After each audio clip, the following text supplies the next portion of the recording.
Ladies and gentlemen, hello, and thank you all for joining this National Retail Properties fourth quarter 2019 operating results conference call. All participants are in a listen-only mode, but you will have the opportunity to ask questions after today's prepared remarks. A friendly reminder, today's session is being recorded. And with that, I am pleased to turn the floor over to Chief Executive Officer, Mr. Jay Whitehurst. Welcome, Jay. Thank you, Jim. Good morning and welcome to the National Retail Properties fourth quarter 2019 earnings release call. Joining me on this call is our Chief Financial Officer, Kevin Hobbicht. After some opening remarks, I'll turn the call over to Kevin to discuss our financial results in more detail. 2019 was a year of significant milestones for National Retail Properties. Our 35th year in business, our 25th year listed on the New York Stock Exchange, and most importantly, our 30th year of consecutive annual dividend increases. Very few public companies and only two other REITs have matched this impressive track record of increasing the dividend for 30 consecutive years. Maintaining a safe and growing dividend is at the heart of our corporate culture, and there's nothing in which we take more pride than returning to the owners of the company a meaningful cash return on their investment each year.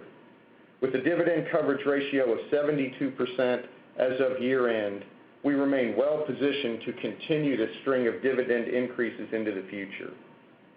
Our steady execution continued to produce impressive outcomes as our core FFO per share increased by 4.2% over 2018, and our total shareholder return was 14.8% for 2019.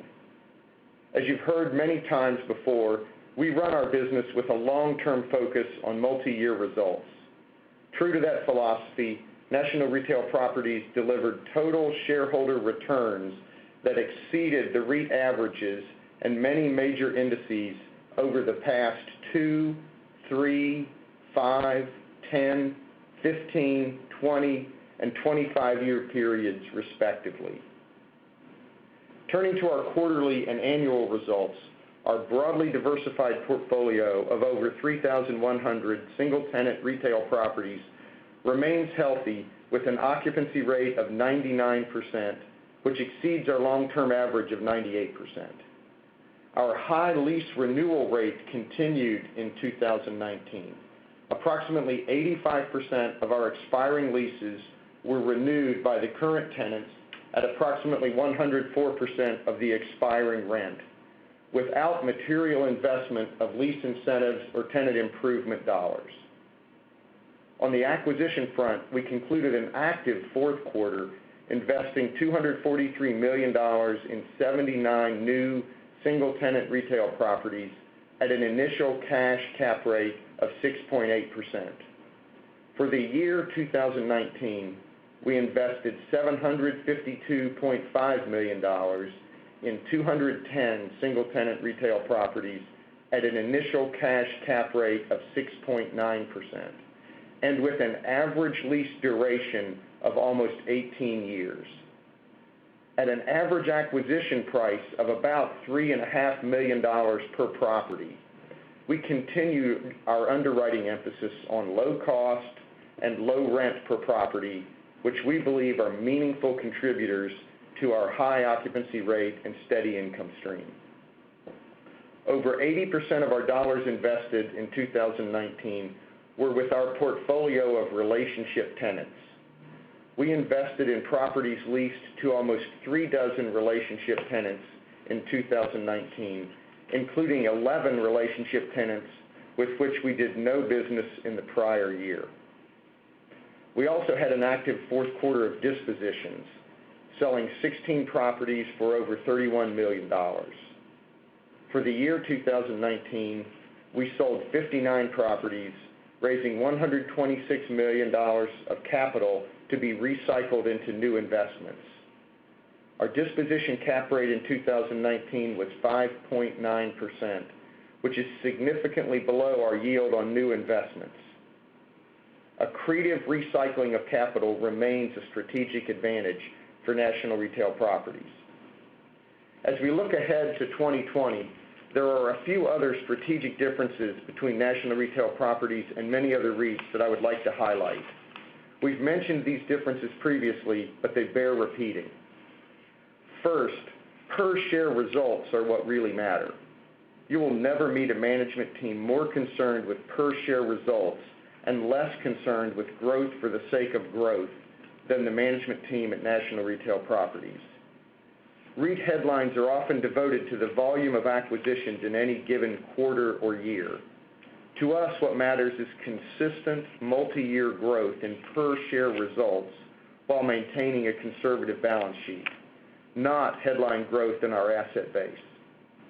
This approach to creating shareholder value allows us to be highly selective in our acquisitions and positions us to perpetuate our long-term track record of consistent core FFO per share growth with less execution risk and more focus on quality real estate. Second, National Retail Properties portfolio embodies the healthy, vibrant segment of retail and retail real estate. Our tenants typically operate large regional and national businesses that focus on customer services, customer experiences, and e-commerce resistant consumer necessities. We have very little exposure to apparel or other retail concepts that are struggling with e-commerce and getting negative headlines. The primary lines of trade that make up our tenant mix are expanding and adding stores, and our major tenants are playing offense in their respective businesses. Moreover, our focus is on acquiring good real estate locations at reasonable rents. By concentrating our underwriting on these factors, we create an enduring margin of safety that better withstands any turmoil in the general economy or in any tenant's individual business. During the depth of the recession in 2008 and 2009, our occupancy rate never dipped below 96.4%. And for the last 7 years, our occupancy rate has hovered around 98 to 99%. Third, and probably most important, our exceptional people make all the difference. In all aspects of our business, we're running a marathon, not a sprint. And that philosophy is reflected in our dedicated and talented associates. The long tenure of our team is a key strategic benefit. Our senior executives average 19 years with the company. More than 50% of our associates have been with us for at least 10 years, and over 70% of our associates have been with the company for 5 years or more. This is a stark contrast to many other REITs and a competitive advantage when it comes to institutional memory and commitment to our business model. I'm awed and humbled every day by the talent and commitment of our associates. Along this line, I also want to note the continued evolution of our board of directors. In the last few years, we have refreshed our board with new, high-powered, talented directors, bringing broader diversity of background, experience, tenure, and gender than ever before. Our board of directors is well positioned to provide effective and valuable oversight as we look ahead to the new decade. Let me comment briefly on one last key differentiator which investors should consider: consistency. As we've said before, the best word to describe National Retail Properties is consistent. Consistent investment focus on single-tenant retail properties, consistency of people and culture, consistently raising the dividend for 30 consecutive years, consistent conservative balance sheet philosophy that maintains flexibility and dry powder, and consistently generating mid-single digits per share growth on a multi-year basis. Our consistent business plan, focus, and execution has positioned National Retail Properties to weather inevitable market turmoil and to take advantage of opportunities that may arise. Let me now turn the call over to Kevin for more color on our quarterly and annual numbers. Thanks, Jay, and as usual, I'll start with a cautionary statement that we will make certain statements that may be considered to be forward-looking statements under federal securities laws. The company's actual future results may differ significantly from the matters discussed in these forward-looking statements, and we may not release revisions to these forward-looking statements to reflect changes after the statements were made. Factors and risks that could cause actual results to differ materially from expectations are disclosed from time to time in greater detail in the company's filings with the SEC and in this morning's press release. With that, headlines from this morning's press release report: quarterly core FFO results of 70 cents per share for the fourth quarter of 2019. Full year 2019 core FFO results were $2.76 per share, which is 4.2% higher than prior year results, and is consistent with our projections and guidance. We continue to grow per share results while maintaining a strong and liquid balance sheet. As Jay mentioned, and we're required to say every 15 minutes, we increased our annual dividend for 30 consecutive years in 2019, and our AFFO dividend payout ratio for the year was 72.2%, which was down a modest 20 basis points from 2018. Occupancy was strong at 99% at December 31st. G&A expense was 5.8% of revenues for the fourth quarter and 5.6% for the year 2019. For purposes of modeling future results, the annual base rent for all leases in place as of December 31, 2019 was $674.3 million. So the one way to model rent for 2020 is to use this amount as your annual rent run rate as of January 1, 2020, and then add or subtract rent for assumed acquisitions or dispositions. This alleviates needing to try to estimate the timing of Q4 acquisitions and dispositions for purposes of projecting 2020. You all are obviously aware that the capital markets environments for both debt and equity have been favorable. We continue to take advantage of that in 2019 and raised $525 million of common equity via our DRIP as well as an equity offering in September and our ATM. Additionally, we sold $126 million of properties in 2019. So this $126 million of disposition proceeds plus $525 million of new common equity plus $129 million of retained operating cash flow, that's after all dividend payments, totals $780 million of equity-like capital raised in 2019, which notably exceeds the $752 million of total 2019 acquisition activity. As we've pointed out in the past and consistent with our past couple of decades of practice, we expect to behave in a relatively leverage-neutral manner over time. We remain in very good leverage and liquidity position, which will allow us to maintain an active acquisition effort into 2020.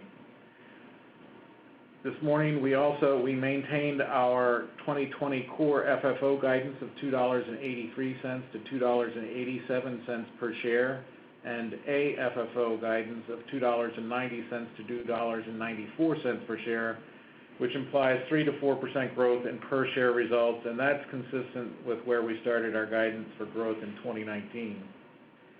Assumptions for 2020 guidance can be found on page 7 of the press release and include $550 to $650 million of acquisitions in the mid-6 cap range, G&A expense of $42 to $43 million, which is 5.9% of revenues, no real change in occupancy, property expenses net of reimbursement of $8 to $9 million, and property dispositions of $80 to $120 million.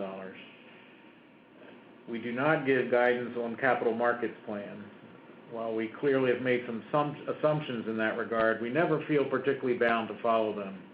We try to be opportunistic in getting capital when it's available and well priced, and when in doubt, get more sooner.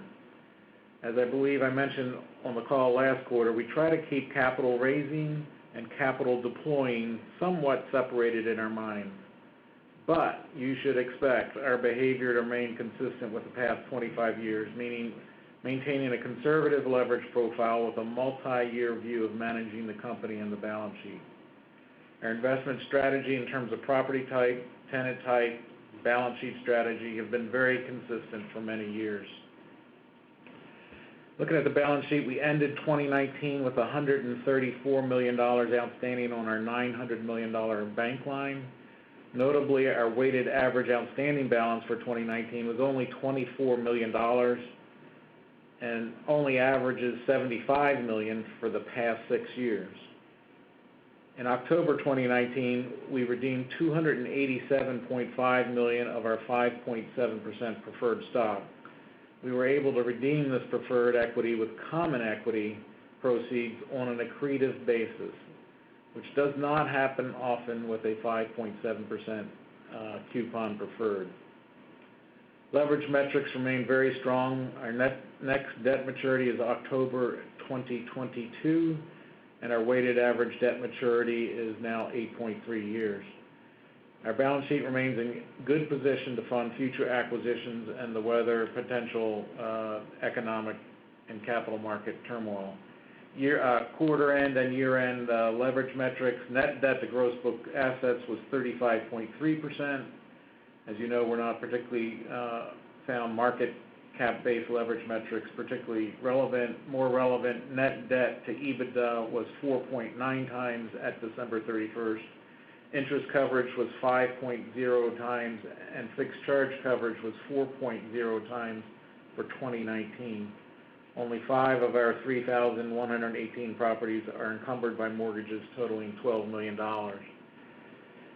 So 2019 was a down-the-middle year for us, and 2020 looks to be another year of solid growth in operating results. But I should say trust that as we move through 2020, we are also thinking about how to continue those results in 2021 and 2022. With that, Jim, we will open it up to any questions. Gentlemen, thank you for your remarks. And to our audience joining over the phones, if you would like to ask a live question or need clarification on anything covered in today's announcement, please press star and 1 on your telephone keypad. Pressing star and 1 will place your line into a queue, and a friendly reminder that if you're joining us today on a speakerphone, please return to your handset prior to pressing star and 1 to be sure that your signal does reach our equipment. Once again, ladies and gentlemen, that is star and 1. We'll hear first from the line of Christy McElroy at Citi. Hey, good morning. Thanks, guys. Kevin, appreciate your comments on leverage and understand you don't give guidance on capital markets plans, but just more philosophically in regard to maintaining that conservative leverage level, is it a fair assumption that embedded in your 2020 assumptions you would maintain a consistent leverage level with what you averaged during 2019? Yeah, I think that's generally fair. I will say in both 2018 and 2019, we over-equitized a bit. Yep. And I will say, too, I think at this point I'll point out, while we raised a lot of equity like capital in 2019, I view the preferred that we redeemed as equity. And so in my mind, and I know not all investors think of preferred in the equity bucket, but in my mind, we've reduced equity somewhat, and so I view that. I understand it's a deleveraging action, but I view it as eliminating some equity. So some of that was tempered. Some of the equity raised from 2019 was tempered by the fact we redeemed preferred equity. But to answer your question, yeah, you should assume we're going to be leverage neutral for the year. Yeah, Christy, this is Jay. Just to add on to that, as you know, we're very committed to maintaining a significant volume of dry powder all the time. But in the event the need to use some of that dry powder were to arise due to market conditions or some great opportunity, we're prepared to use it. Okay, thanks for that. And then I guess just sort of in that context, as you think about your acquisition pipeline and, what you might have in the deal pipeline currently and what you might have completed or have under contract year to date, I'm wondering how we should be thinking about timing in regard to your guidance, and also if you could maybe comment on cap rate trends that you're seeing. Sure. Well, I'll start with the last part first. Cap rates, the last 2 years probably, I've said cap rates are generally flat to maybe trending down a little bit. And so let me just reiterate that comment again. Cap rates are not going up by any means. They may be drifting down a little bit. We've been consistent in the 6.8, 6.9% initial yield ballpark for the last couple of years. And we think it may trend down a little bit this year, but generally stay pretty close to where they've been. Pipeline looks good out there. The vast majority of our acquisitions are through our relationship tenants, and we continue to do off-market direct business with those relationship tenants. That gives us great comfort about deal flow. I think, Kevin, I'd say our guidance is a little bit back-end loaded. Yeah, which is fairly typical for us. I think of it as kind of 40-60, if you will, first half, second half of 2019, probably in that ballpark again this year. Yeah. We had a very active fourth quarter where some of the things that might have slipped into the beginning part of this year, we closed at the end of last year. So an active fourth quarter sets you up nicely for the upcoming year. Okay, that's helpful. Thanks, guys. Appreciate it. And thank you. Next, we'll hear from the line of Brian Hawthorne with RBC Capital. Hi, good morning. Can you talk about the key relationship unit growth expectations for 2020? And then of the units that you guys are buying, are these units that are available because they were new to the relationship so then they brought them to market, or are these kind of older properties that have been owned by your the key relationships for a while now? Yeah, Brian, good morning. The business that we do with our relationship tenants runs the gamut of both of the types of transactions that you described. In some instances, it's funding new construction or new buildings for them. In some instances, it's doing sale leaseback of existing land and building that is on the tenant's books. In some instances, sometimes our relationship tenants are doing M&A activities. They're acquiring another company and using the real estate of the target company to be part of their capital structure for that acquisition.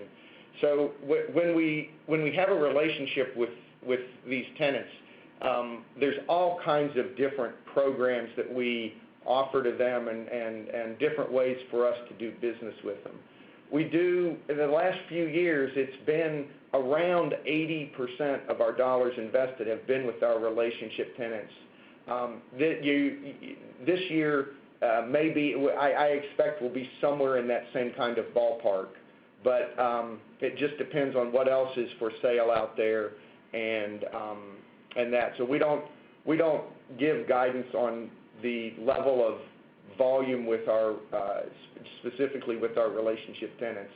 But to follow up on the first question and yours, we remain very comfortable with the overall acquisition guidance that's out there. Great, thank you. Thank you. Next, we'll hear from the line of Rob Stevenson over at Janney. Good morning, guys. Jay, when looking at your leasing data at the back of the supplemental, anything abnormal about the mix of renewals with the same tenant versus vacancy release to the new tenant mix in 2019 versus prior years and versus what it's likely to be in 2020? I mean, you're releasing totals close to flat in 2019. Is that something that we should be expecting in 2020 and rolling forward here? Is there anything abnormal that happened in 2019 that would impact that one way or the other? Yeah, no, Rob, that's a good question, and I would say there's really nothing abnormal at all. It felt very consistent and down the middle of the fairway to me. The renewals with the same tenants was about 85% of the leases that came due renewed with the same tenant at 104% of prior rent.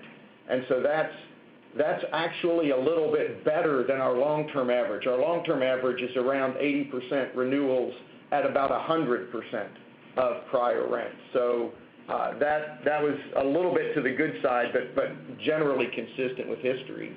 And then on releasing the 23 properties that we released at just about 80% of prior rents, that was also probably on the high side of the bandwidth. What we've told folks all along is that generally our releasing is, of those few properties that don't get renewed, our releasing is around 70% of prior rent. So we did a little bit better in 2019. But again, I wouldn't take that as any kind of a particular trend. I do want to stress on the releasing that we're very focused on releasing the properties as is, and as opposed to putting in TI dollars and lease incentive dollars that might make the releasing stats look better, but we don't think that's a great investment of our capital. We would rather release properties as is and keep the rent as low as possible rather than put money in and crow about a higher releasing spread.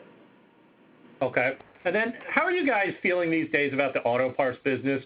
Number 9 line of trade for you guys. Obviously, Advance Auto Parts has had some issues. Some of the other guys have had issues on and off or whatever. How do you guys think about that and your mix within the auto parts business rolling forward for the next few years? Yeah, the tenants that make up that category for us are some of the strong national tenants. So we feel very good about the overall companies that are our tenants there. And the real estate that makes up those properties, there's a lot of smaller retail locations at very reasonable low rents. And so over time, we think those real estate locations will, if necessary, find another user over time. That we have good security in that real estate, we feel like. Okay. And then, Kevin, how are you feeling about preferred stock these days, and where do you think you'd price today at a 155 Treasury? Yeah, my gut is at the moment we're not leaning that direction. The way we think about this and stacking up alternatives is thinking about 10-year debt, 30-year debt, and then perpetual preferred, and comparing those absolute rates as well as the relative rates between those. And today I probably lean more in the debt category than the preferred equity category. But it's not to say we won't do it. Again, we have one existing preferred tranche outstanding, 5.2%, $345 million of 5.2% preferred. That feels like a good piece of capital for us. But today, preferred would get priced, close to a 5% rate, maybe a touch lower. So it is attractive. I don't think that's something we plan to pull the trigger on this year. But, as I said, we don't give guidance around that. We try to be opportunistic, but at the moment it doesn't feel like that's the route to go. Okay. Thanks, guys. Appreciate it. Spencer Allaway with Green Street Advisor. Please go ahead with your questions. Your line is open. Thank you. Would you mind providing some color on your tenant watch list and maybe just along the same lines? Just curious how much of your disposition guidance you guys expect to be strategic, just in terms of reducing exposure to either particular segments or tenants? Yeah, I'll speak to the watch list. It hasn't changed materially since we last talked a quarter ago. We've got Logan's Roadhouse on there, Barnes & Noble's on there, Ruby Tuesday's on there, Pier 1, PetSmart, Petco. But the sum total of all those, each of those are under 1% exposures, and in total, the composition and size of the watch list, as we define it, which is a bit of an art form, is not changed from where it was a quarter ago. We currently have 2 tenants that are in bankruptcy, but the total of those 2 are less than 1% of our total annual base rent, so we don't expect any real noise there. Spencer, I'd add that that's our credit watch list. Separately, we also analyze the underlying real estate parcels for what's a good location, what are reasonable rents with these tenants that are on the credit watch list. And the culling in our disposition process, where we sell some of our non-core properties, are typically the ones where we might be worried about the tenant's credit or thinking about the tenant's credit, but we also look at the real estate and say this is going to be harder to replace this rent with a second tenant. A lot of the vast majority of the real estate owned by the tenants or leased to the tenants on our credit watch list are good locations that we're happy with and feel like we can do well enough if we have to get them back. Okay, thank you. Todd Stender at Wells Fargo, please go ahead. Your line is open. Hi, thanks. I may have missed this. I didn't hear what you sold in the quarter. Maybe you can characterize some of the by lease term, maybe rent coverage or tenant, any characteristics you can share. Yeah, Todd, broadly, I think for the dispositions for the quarter were maybe 2/3 vacant properties and 1/3 leased properties. Any one particular quarter, I think I wouldn't put too much emphasis on because it's such a small subset of the whole thing. Over the course of the year, our dispositions, I think, were around kind of 60% of the dollar volume was vacant properties and 40% was leased properties at the 5.9% cap rate. Job one, as it relates to vacant properties, job one here is to re-lease those vacancies. But what we realized over time was that we were carrying properties for a longer period of time than we probably should have before we said that we're not going to successfully re-lease these properties in a fashion that feels like a good risk-adjusted decision to us. And so let's go ahead and sell them. The duration of the vacant properties that we sold in 2019 was a little bit under a year. It was like average 9 months to a year. So you are more likely to see us going forward deciding to sell vacant properties after trying to lease those for that kind of a time period, as opposed to continuing to hold on to them and bear the carrying costs while we're trying to find other tenants. And no CapEx has to go into those to sell them. Is that correct? Correct. They're sold as is. Okay. Does that drag down the cap rate? I know year to date or for the full year 19, you had a cap rate in the 5s. I think your cap rate in Q4 was low 6%. Is that dragged down? No, the cap rate that we quote is just on the properties that are leased. So it's not going into, the vacants aren't going into the cap rate. Got it. Okay, that's helpful. Thanks. Just switching gears, property tax increases have been elevated in Texas, and then there's certainly the threat of a repeal of Prop 13 in California. Are these outsized increases, or at least the threat of increases, are they factoring into your underwriting at this point? I know your leases are triple net, but maybe you're more observant of rent coverage and the ability of the tenant to pay should there be a bigger increase. Yeah, we do think about that in our underwriting, and we talk with our tenants about that as they're looking at their occupancy cost for the states where taxes may go up. I will say it hasn't caused us to not buy anything yet, but it's something else that you have to think about in your underwriting. Yeah. Great, thank you. Thank you for your question, Todd. Next, we'll go to Ladenburg, and I do apologize, sir, if I mispronounce your last name. John Masoka at Ladenburg, please go ahead. Your line is open. That was actually very good. Good morning, everyone. It's been butchered way worse than that. Thank you. So just a question, follow-up on, you mentioned the 2 small tenants that were currently going through bankruptcy. Are they current on their rent right now?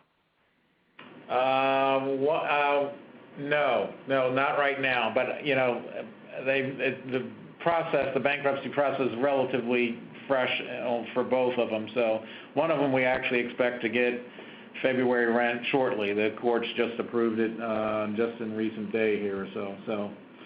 But it's an amount on both of those that are not going to move our thoughts around numbers really at all. So. Okay. And then as I think about kind of same-store rent that you reported for the year, is that number that we got for kind of the 2019 same-store rent. Is that maybe typical of what we should expect on a go-forward basis, or was there something, I know there was some vacancy kind of early in the year or some kind of tenant credit issues early in the year that may have pulled that number down. Is that kind of 0.1% number maybe what we should expect on a kind of same-store, including vacancy, as we look out into 2020 and 2021? I'd call it a little on the low side, but I think I alluded to this on last quarter's call. In general, we get about a 1.5% rent increase, but I always assume that there's going to be 1% of the 1.5 is going to get consumed by some sort or level of tenant pain and problem. And so in my mind, I think we should be closer to 0.5% than 0.1, and that's not a big difference, but so it might be a touch low for 2019, but yeah, it gets impacted by issues that kind of just rolling through the numbers, a Shopco or what have you, and those kind of things drive that down over time. Yeah, John, I would say this is anecdotal, but I think if we look back over the last few years, I suspect that Kevin's right on that it's probably 0.5% plus or minus 0.5%. Okay, understood. And then it looked like your exposure to convenience stores jumped a little bit quarter over quarter. Is that going to be a big kind of acquisition avenue for you guys going forward? And if so, is that potentially being driven by maybe some of the M&A activity in the space, or is that more with existing tenants that are just looking for sources of capital to maybe fund their existing business? We do like the convenience store business a lot. We think that's a very good business, and we like convenience store real estate. Those are good, well-located, often signalized corners or parcels along high-traffic roads with good access and visibility and signage. And and they've really been we've had very few problems with our convenience store real estate. So you should expect us to continue to look at a lot of those deals and do the ones that make sense. We did buy a small portfolio, mid-sized portfolio of convenience stores in the fourth quarter to add to that. And the source of our convenience store business will be, like you described, John, there will be some M&A activity out there in the world that may be a source of some business for us, as well as just some smaller transactions with relationship tenants. But we remain very interested in doing convenience store transactions with strong operators. That's it for me. Thank you very much. Thank you for your question today, John. And once again, to our phone audience, if you would like to ask a question or need clarification or have a comment on anything covered in today's meeting, please press star and 1. Again, that is star and 1 on your telephones, ladies and gentlemen. We'll hear next from Colin Mings at Raymond James. Thanks. Good morning, guys. Morning. First one for me, just as it relates to making the sell decision on vacant properties a bit sooner than you have historically, are you adjusting your thinking at all as it relates to investing TIs and just other capital into assets? Historically, as you've noted, I mean, you've seemed pretty reluctant to invest much capital into assets, but just could you talk, maybe does it make sense just as you look to avoid carrying vacancy to maybe be more active on investing capital on a selective basis? Right. No, Colin, that's a good question. We do think about it all the time. It's just that we often come to the conclusion that it makes more sense to go ahead and sell a property as is. But we do a full economic analysis. Our asset management and leasing folks do a very good job of presenting all the alternatives when we decide what we want, whether we want to lease a property or sell it. And redeveloping it or putting CapEx into the property is definitely on that menu of items that we look at. Yeah, for us, it's really just a net present value exercise. And so, but what we've seen many times in commercial real estate where tenant improvement dollars are added to projects, the economic returns on those are frequently dismal because those TI dollars have little use to the next tenant. And so you just have to be thoughtful about that and realistic. So we kind of, demand that we get a return on the incremental capital we're putting in. It's not just free money we're throwing in there. It needs to carry itself, and so that shows up in rent and would impact a decision whether to lease or sell. Okay. And then just one other question for me. I just wanted to get an update on just how you're thinking about potential feeder investments at this juncture. A little less than 5% of the portfolio, down maybe just a hair year over year, but just wanted to get your latest thoughts on the exposure and appetite on the feeder front. Yeah, we're comfortable with the portfolio that we've got. We've looked at other portfolios, and we've passed on the other portfolios primarily due to cost per property. Some of the portfolios felt pricey per asset to us. We've got good relationships with AMC and Cinemark, and so you may well see us do occasional theaters with our relationship tenants from time to time, but it will be in situations where we feel like that the price per property is a good number and the location is good, as well as having a strong operator. Okay, thank you both. And gentlemen, we do have another signal from our listening audience today. We'll hear next from Vikram Malhotra at Morgan Stanley. Please go ahead. Your line is open.